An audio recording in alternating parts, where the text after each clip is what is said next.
Muy bien, pues acabamos de acabar, valga la redundancia, Santiago, un libro con un lenguaje brusco, ¿verdad? Santiago, muy llamativo, con esas exhortaciones. Y ahora comenzamos con la ayuda del Señor con el libro de Primera Juan.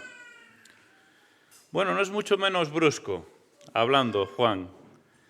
Hay que pensar que era un rudo marinero, ¿verdad? Que terminó siendo el apóstol, el discípulo amado, y aquel que escribe esta carta ya en su vejez.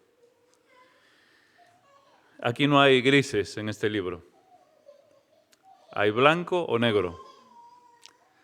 Hay luz o tinieblas. Hay amor o hay odio. Y llama mucho la atención, ¿verdad? Es un libro de contrastes. Es la forma de escribir de Juan. Me llama mucho la atención que esta carta, este libro, tiene ese tono paternal, que es único en toda la Biblia. Porque 9 veces nada menos, en una carta tan corta, el apóstol llama hijitos, a aquellos a quienes está escribiendo. Ese tono paternal de Juan, ya una persona mayor,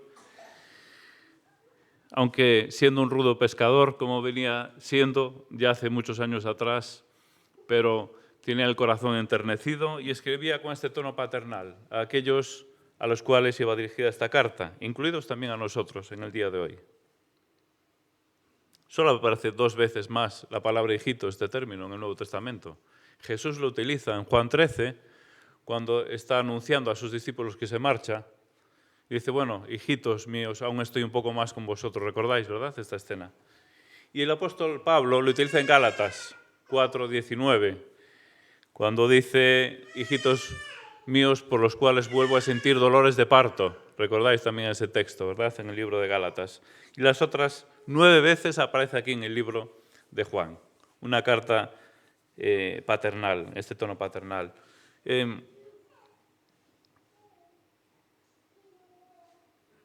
¿Qué cosas solemos hacer los padres? Por esto que se habla de hijitos, Juan era el padre en un sentido. ¿Qué cosas solemos hacer los padres con los hijos? Especialmente cuando son pequeños. Cuando, por ejemplo, los vamos a mandar de viaje o los dejamos salir un rato, ¿qué 3 cosas solemos hacer con ellos como padres? O los que sois hijos, ¿qué cosas suelen hacer vuestros padres con vosotros? Bueno, me pongo mejor en la condición de hijo, porque a lo mejor como padre no lo he hecho tan bien, pero en la condición de hijo, normalmente me decían 3 cosas de pequeño. No sé si os podéis identificar conmigo o no. En primer lugar, pórtate bien. Esto creo que no lo dicen a todos, ¿no? Pórtate bien. Y nosotros lo decimos, pórtate bien. Es decir, mira dónde vas a ir, mira lo que vas a hacer, pórtate bien con todo lo que implica. En segundo lugar, cuidado con quién andas. Esto también, a mí por lo menos me lo decían mucho. Cuidado, mira las compañías con las que andas. Porque si andas con malas compañías, lo normal es que acabes mal, ¿verdad? Cuidado con quién te juntas. Creo que es también una preocupación de todos los padres, ¿verdad? Con quién se juntan nuestros hijos, sobre todo cuando son pequeños, adolescentes, jóvenes, con quién anda. Sabemos que por ahí puede coger influencias tanto buenas como malas, ¿verdad? Y en tercer lugar, ¿qué otra cosa solemos decir? Qué guapo y qué listo eres. Y entonces ya íbamos contentos, íbamos motivados. ¿Por qué? Porque eso favorecía y aumentaba la autoestima. Realmente favorecía y aumentaba la autoestima de la madre o el padre que lo decía, porque eres guapo y listo porque te pareces a tu padre o a tu madre, lógicamente. Pero normalmente, bueno, esto es mucho propio de los abuelos y las abuelas, ¿verdad? Pero qué listo es mi nieto. Pero qué listo es que mi hijo, es... ¿Cómo nos gusta, verdad? Y esto, cuando eres niño, también te gusta. Que tu abuela o que tu abuelo te diga, ay, pero qué mozo tan guapoteño de neto, ¿verdad? Me decía mi abuela. Y eso te gusta, te motiva. Porque de alguna forma te reafirma tu identidad. 3 cosas que solemos hacer con nuestros hijos y que solían hacer nuestros padres con nosotros. Y que de alguna forma es que cuidaran su conducta o que cuidáramos nuestra conducta, que se alejaran de las malas influencias y fortalecer su autoestima. Pues Juan, en esta carta, hace exactamente esto, en la carta de 1 Juan con los destinatarios. Creo que no hay mucho que decir en la introducción, es bastante conocido este libro. Decir que el autor, por tradición, no hay mucha duda que está adjudicado a Juan, el discípulo que estaba en el círculo cercano del Señor, el discípulo amado, también, como sabéis, escribió el Evangelio de Juan, la segunda y tercera cuarta de Primera Juan, carta de Primera Juan y el Apocalipsis. Por el estilo, tiene el mismo estilo que el libro del Evangelio de Juan. Las mismas figuras utiliza en muchos casos, coincide plenamente, ¿verdad? Parece que el autor, obviamente, por la evidencia interna es el mismo. También hay claras evidencias a que el autor convivió, vivió, palpó, dice literalmente, al Señor Jesús. Es decir, que obviamente tuvo que ser alguien que conociera de cerca al Señor Jesús. Por lo tanto, creo que aquí no hay mucha discusión en este sentido. La fecha y lugar, pues muy probablemente a finales de siglo.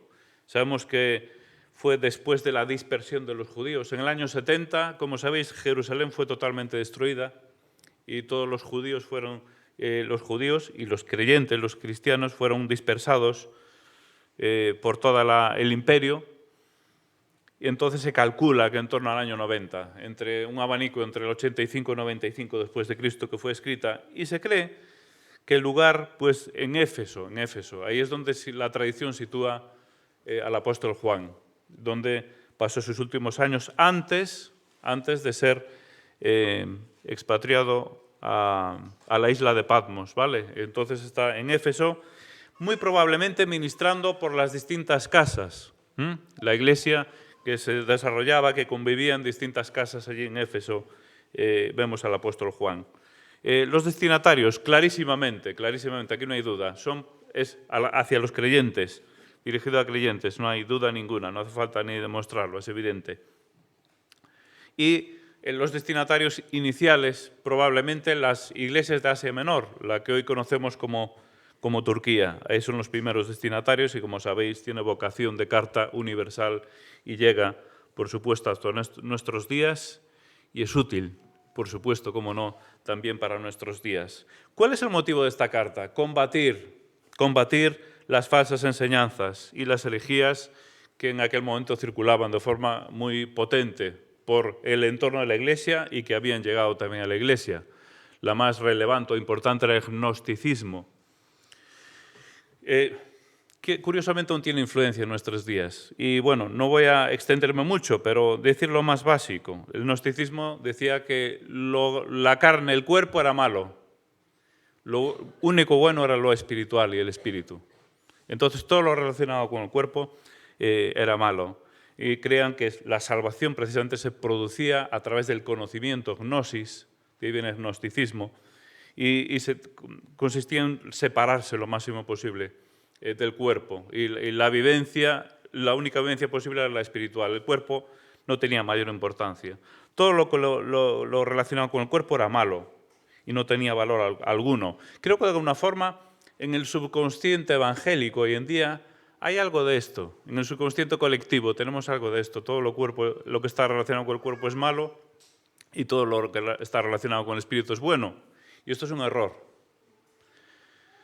porque somos malos tanto en el cuerpo como en el espíritu. Porque si algunos nos sacan una radiografía del espíritu, no sé cómo sería eso, pero seguro que no sabríamos así cómo cogerla. Cuidado, ¿eh? Es decir, efectivamente, el cuerpo está dañado por el pecado, no hay más que vernos. No hay más que ver la tristeza del envejecimiento, cómo envejecemos. No sé si tenéis visto en muchos vídeos que aparecen, que se ven actores, ¿no? Desde jóvenes, cómo van evolucionando, cómo van envejeciendo, o incluso desde mayores, de viejos ahí arrugados, cómo van rejuveneciendo. Qué triste, ¿verdad? El pecado, lo que hace en nuestros cuerpos. Es evidente que el cuerpo tiene las señales del pecado, tiene la atadura del pecado. Y esto no lo vamos a solucionar hasta que el Señor no nos transforme. Pero el cuerpo sí también está sujeto a la salvación.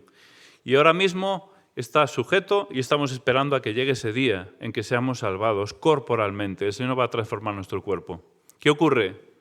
Que el espíritu en este sentido se adelanta un poco, ¿verdad? Entonces la salvación, obviamente, el primer paso de la salvación es espiritual, actúa sobre nuestro espíritu. Pero Dios va a transformar nuestro cuerpo. Por lo tanto, el gnosticismo decía eso, no, el cuerpo es malo y el espíritu bueno, vamos a separarnos totalmente del cuerpo. Lo que hacía esto era llegar a pensar que si el cuerpo es malo, pues probablemente Jesús no viniera en carne, no viniera en cuerpo. Lo que ocurre es que Jesús vino en espíritu y se apareció, entonces circulaba esto por ahí. Por eso el apóstol Juan, tiene que contradecir y combatir con firmeza esta herejía. Dice, no, Jesús viene en carne, por eso se menciona tanto en esta carta. Pero también aquellos que creían en el gnosticismo, estaban influenciados por el gnosticismo, llegaban a la conclusión de que, bueno, pues podían pecar libremente, porque lo que se hace en el cuerpo se queda en el cuerpo. Nosotros somos espirituales, tenemos una vida espiritual, pero lo que va en el cuerpo va aparte. Entonces puedo cometer adulterio, que no hay ningún problema. Y eso estaba ocurriendo también. Lo único verdaderamente importante era lo espiritual. Lo que tenía que ver con el cuerpo no importaba para nada. Entonces el apóstol Pablo tiene que combatir de forma importante también esto, hablando del comportamiento, y con mucha insistencia además. Y en el siguiente párrafo que vamos a tratar hoy, versos 6, 8 y 10 de 1 Juan 1, por ejemplo, si decimos que tenemos comunión con Él y andamos en tinieblas, mentimos y no practicamos la verdad. Si decimos que no tenemos, el verso 8, pecado, nos engañamos a nosotros mismos y la verdad no está en nosotros. Si decimos que, verso 10, que no hemos pecado, le hacemos a Él mentiroso y su palabra no está en nosotros. Es decir, había esta idea, ¿verdad?, de que, bueno, yo peco en el cuerpo, pero lo importante es el espíritu.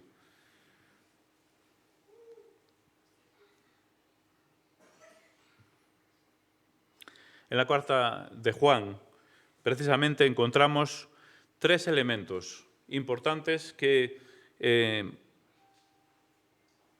ayudan a fortalecer, ¿no?, a la primera iglesia que encontramos allí en Éfeso y todos los entornos de Éfeso y la iglesia de Asia. En primer lugar, encontramos exhortaciones a una conducta sin pecado y de amor hacia los demás. Y aquí se hace mucho énfasis a andar en luz, guardar los mandamientos, amar a los hermanos. Capítulo 1, andar en luz. Capítulo 2, guardar su palabra y sus mandamientos. Capítulos 2, 3 y 4, amar a los demás. Este es el eje de acción de la vida cristiana. Y en esto insiste mucho aquí el apóstol, el amor, como el eje sobre el cual pivota toda la iglesia. Toda la acción de la iglesia se basa y se centra en el amor. Y eso lo vamos a encontrar en varios capítulos 2, 3 y 4. Capítulo 5 también, el que es nacido de Dios, nos comenta allí que no practica el pecado. Por lo tanto, exhortaciones a una conducta sin pecado, a una conducta adecuada, a una conducta acorde, ¿verdad? En un momento el apóstol menciona, ¿verdad? No vaya a ser que cuando Él venga nos alejemos avergonzados, ¿verdad? ¿Por qué? Porque nuestra conducta no ha sido acorde. ¿Qué nos decían nuestros padres? ¿Y qué decimos nosotros a nuestros hijos? Portaos bien. Y en este libro, esta es una de las exhortaciones que encontramos hacia la conducta. En segundo lugar, advertencia hacia los falsos maestros. Cuidado con quién andas, cuidado con quién te juntas, cuidado con las influencias. Advertencias claras contra los falsos maestros y sus enseñanzas.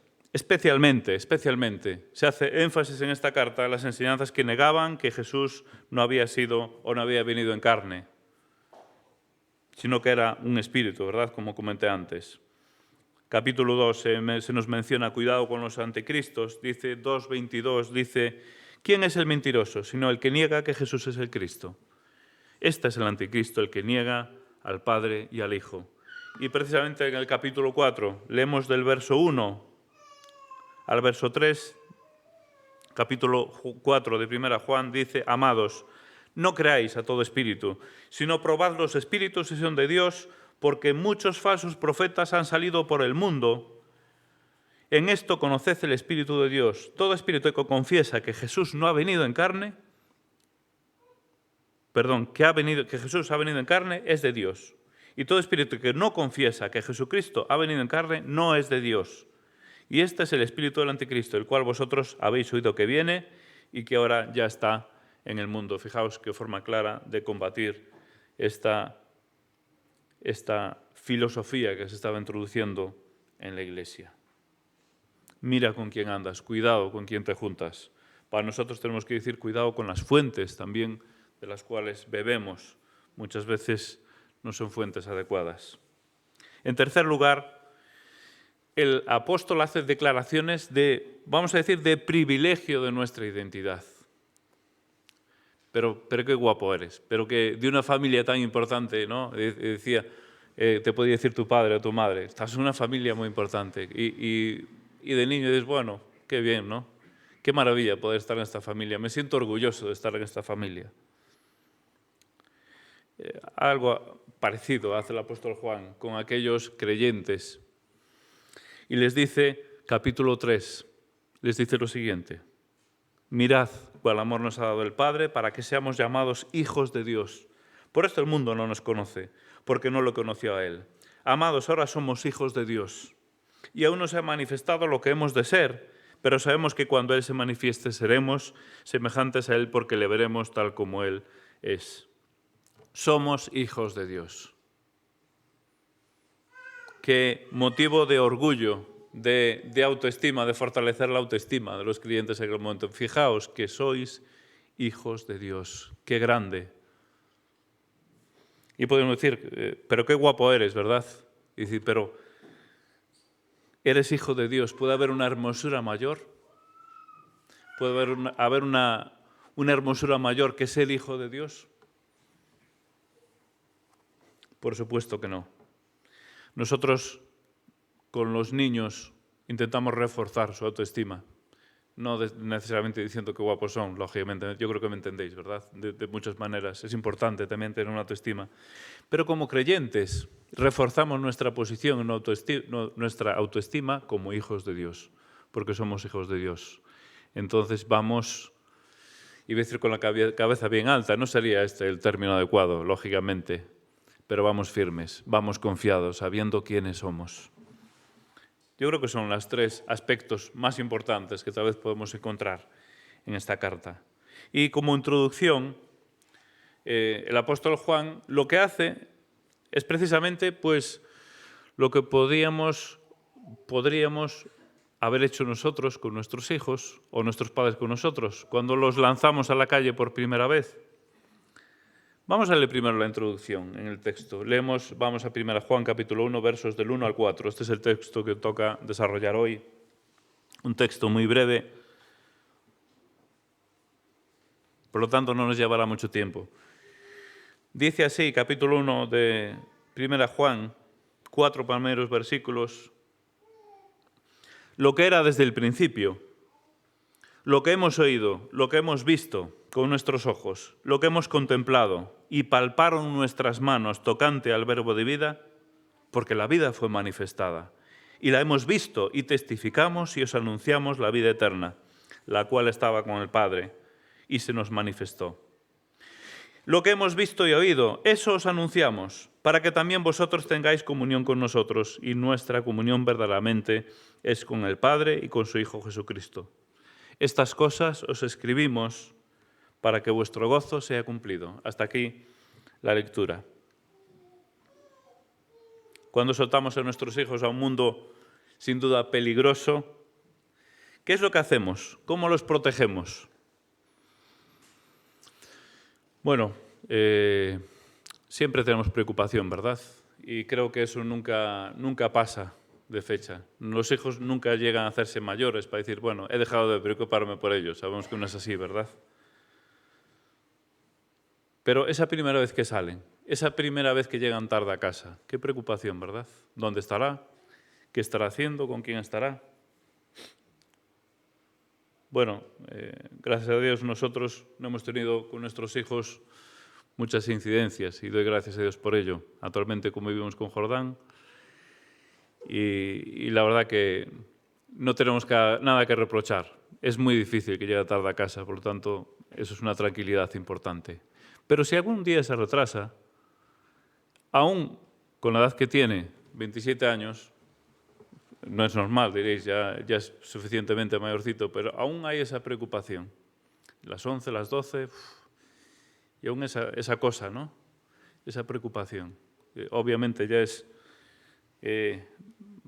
mayor, maduro, pero los padres siempre son los padres. Y esto creo que todos los padres lo entendéis perfectamente.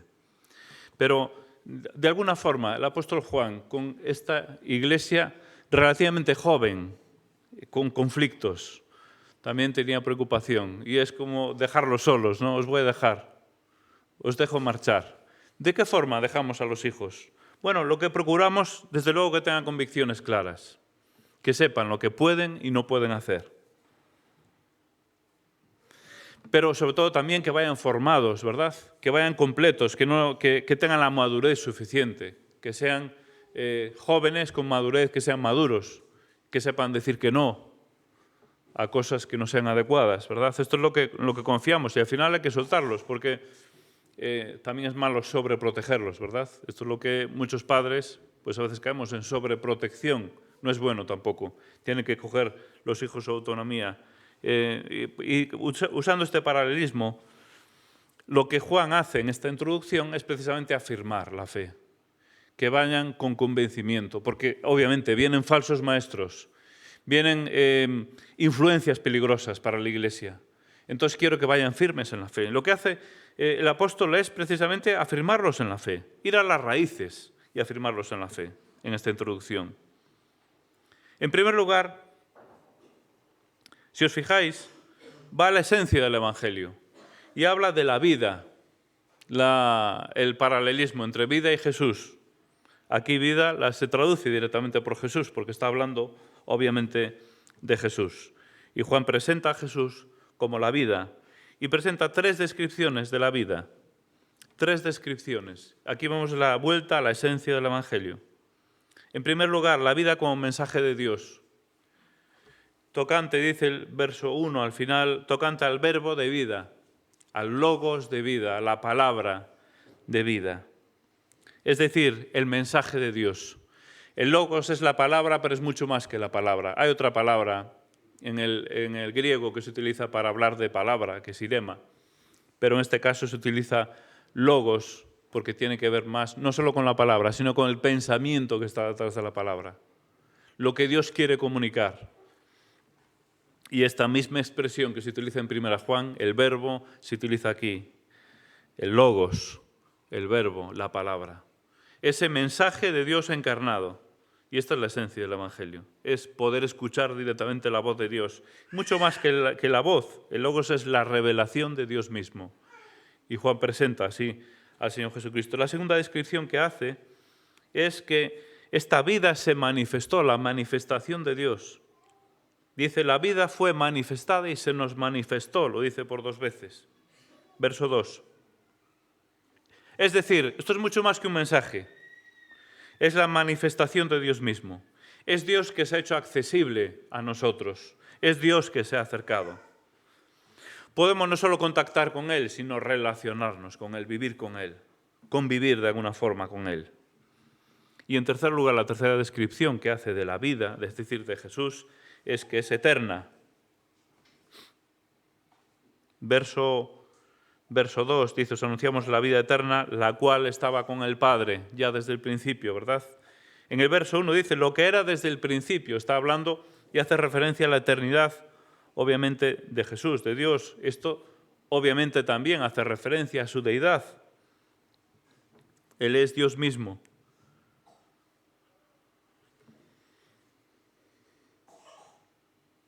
Pero también esto hace referencia, es eterno, al poder que tiene Dios para darnos a nosotros esa vida eterna. No es una vida efímera la que vemos a nuestro alrededor. Las señales del envejecimiento que hablaba antes, ¿verdad? La tristeza de la vida. Cómo nos vamos consumiendo con los años. Qué triste, ¿verdad? La vida que nos ofrece el Señor Jesús no es efímera, es eterna. Y esta es la grandeza, ¿verdad?, que tenemos en el Evangelio. Esas 3 descripciones de la vida nos ayudan a entender. Pero aquí hay algo más. Y el apóstol habla de una experiencia irrefutable. Porque fijaros de qué forma tan insistente. Dice, hemos visto, oído, mirado y palpado. Pero de forma redundante. Lo que hemos oído, lo que hemos visto con nuestros ojos, lo que hemos contemplado y palpado en nuestras manos. Esto está en el verso 1. En el verso 2, porque la vida fue manifestada y la hemos visto, Verso 3, porque hemos visto y oído, es decir, una experiencia que tuvo el apóstol Juan vital con el Señor Jesús, de verlo, de convivir con Él. Esto no era una ilusión, esto no era una imagen, no era algo espiritual meramente, era algo físico. Hemos visto, hemos convivido con el Señor. Por lo cual, dice, testificamos, damos fe, somos testigos de esto. Testificamos, dice el verso 2, y la siguiente frase que dice, lo que hemos visto y oído, eso os anunciamos, testificamos, y después posteriormente dice anunciamos, testificamos y anunciamos. La experiencia en la vida, a nosotros se nos puede negar de todo, las ideas que tenemos, cómo somos, se nos puede negar de todo. Lo que nadie puede negarnos es nuestra vivencia, nuestra experiencia. Y esto es lo que está diciendo el apóstol Juan. Lo que hemos visto y palpado, esto es irrefutable. Y esto nos pasa a nosotros también. Nuestras experiencias con el Señor son irrefutables porque solo las vivimos nosotros. Nadie más las vivió y por lo tanto nadie puede negárnoslas. Por eso es muy importante también que cuando compartamos el Evangelio y cuando pensemos en hablar del Evangelio, hablemos de nuestra experiencia, porque esto muchas veces es lo que más y lo que mejor transmite a los demás. Por lo tanto, vemos que va a la esencia del Evangelio hablando de la vida, vemos cómo expresa esa experiencia irrefutable que no se puede refutar. Vemos que hay un objetivo, claro, en este mensaje, pero no está reducido a este texto, sino que es para toda la carta. El objetivo. Dice, lo que hemos visto, verso 3, y oído, eso os anunciamos, para que también vosotros tengáis comunión con nosotros. Y nuestra comunión verdaderamente es con el Padre y con su Hijo Jesucristo. Es decir, el objetivo por el que Juan escribe esta carta es para que tengáis comunión con nosotros y con Dios. Y aquí la palabra que conocéis perfectamente, koinonía, aquí tiene mucho que ver con participar de algo en común. Participación. De alguna forma es como si el apóstol dijera, para que podáis disfrutar con nosotros de la relación con Dios. Ese es el objetivo, por lo cual yo os escribo esta carta, para que podáis disfrutar, para que tengáis comunión conmigo y con el Señor. Y un fin, y con esto prácticamente ya terminamos, un fin, que vuestro gozo, así termina este texto, sea cumplido. Estas cosas os escribimos, verso 4, para que vuestro gozo sea cumplido. El fin del Evangelio no es, obviamente, amargaros la vida, no es poner cargas que produzcan tristeza en vuestra vida. Esto se produjo a lo largo de la historia de la Iglesia, en muchos sentidos y en muchos aspectos. No es paralizaros, infundiéndoos miedo, por ejemplo, a los falsos maestros, de lo que trataba principalmente la carta, ¿verdad? No es aterrorizaros con la justicia de Dios. ¿Cuál es el fin de todo? El fin último es que vuestro gozo sea cumplido. Es decir, para que os podáis alegrar en el Señor. Para que podáis salir contentos de vuestra relación con el Señor. La vida cristiana no tiene que ser una vida de cargas, de tristeza. A veces la convertimos en eso. Pero la vida cristiana es una vida de gozo. Es una vida de ilusión. Y usando el paralelismo que usé en todo este mensaje, ¿no?, de los padres a los hijos, cuando quieres enviar a un hijo a cualquier sitio, tiene que ir completo en este sentido también. No debe faltarle nada en ese sentido. Y debe ser, iba a decir feliz, no es la palabra, feliz, ¿no? Pero debe estar completo también. No debe tener carencias en ese sentido. Y en la vida cristiana, nosotros como iglesia y como individuos, es muy importante también que estemos completos, que nuestro gozo sea completo y que podamos disfrutar de la vida como debemos disfrutarla. Y muchas veces, y hablo por mí mismo, creo que caemos en la carga, ¿verdad? En la carga, en lo que tenemos que hacer, en lo que nos falta, en lo que fallamos, en que nos está quedando esto atrás, ¿verdad? Y está bien todo eso, pero no nos olvidemos que vivimos y debemos vivir una vida gozoso, para que vuestro gozo sea cumplido. Literalmente es que rebose, que desborde. Esta es la idea, ¿verdad? Y aquí lanzo una pequeña reflexión, ¿no?, para todos nosotros. Cuando nuestro ministerio o servicio o vida no trae gozo, tal vez algo está fallando. Pensemos cómo... Y por eso es importante ir a nuestras raíces, a las raíces del Evangelio, para fortalecernos en este sentido también. Y terminamos simplemente con estos 3 aspectos para trasladarlos a nuestra vida y que cada uno de nosotros podamos aplicarlo. Vigilar nuestra conducta. Porque a veces parece que llevamos una doble vida, ¿verdad? Parece que las cosas del Señor van por un lado y las otras cosas van por otro. No debiera ser así. Vigilemos nuestra conducta, es lo que nos incide, ¿no?, toda esta carta. En segundo lugar, vigilar nuestras fuentes. Recordáis, ¿verdad? Mira con quién andas, mira con quién te juntas. Hoy tenemos que decir, mira de dónde bebes, mira dónde lees. Internet hay muchísima información buenísima, pero también hay muchísima información no tan buena. Así que tenemos que filtrar las fuentes de donde tomamos y bebemos nuestra información. Es importante esto. Y por último, y con esto termino, reforcemos nuestra identidad. Reforcemos nuestra identidad. ¿Quiénes somos y cómo somos? Somos nada menos que hijos de Dios. Así que damos gracias a Dios por ello.